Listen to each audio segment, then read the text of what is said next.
Λοιπόν είναι το σήμερα, το αύριο, το πριν. Είσαι ελεύθερος, το παρελθόν, το μέλλον, το παρόν. Θα κάνεις ό,τι θες. Το τι θα γίνει, το που θα πας, το που θα καταλήξεις.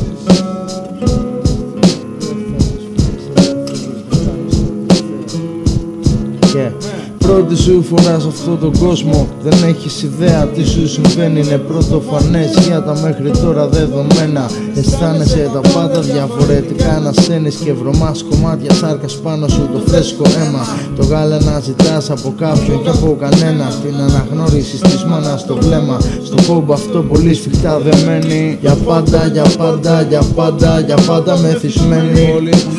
Όλοι είναι κρυμμένοι πίσω από την ευτυχία, επικώς καταπιεσμένοι.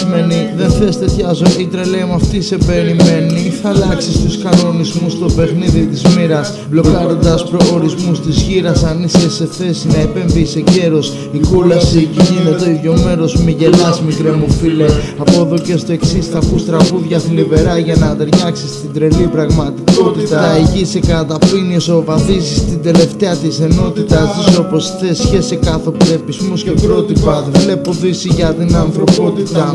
Μόνο μπαστάρδεμα και αμφίβολη κατάληξη. Ανάθεμα, δώσαν περισσότερη αξία πως θα έπρεπε σε διάλειμμα. Τίποτα άλλο πέρα από ένα μεταβατικό μεσοδιάστημα. Εθισμένοι στον πόνο, κλαίμε στη γέννα για τη ζωή πονά.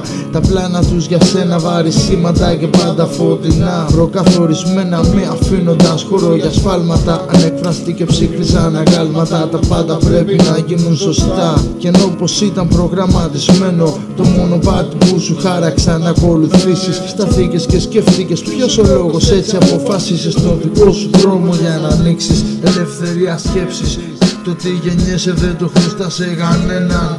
Μπορεί αυτός που θες να γίνεις να μην είσαι ένας. Αυτό που θέλουν άλλοι για σένα στην τελική κοίτα καλά. Κανείς θα το φτιάξει, θα τα καταφέρεις. Να γίνεις εκείνος τελικά αφού μπορείς και αξίζεις. Τελικά αφού το ξέρεις και αξίζεις. Αν είσαι το φλος θα τα καταφέρεις. Αν είσαι το φλος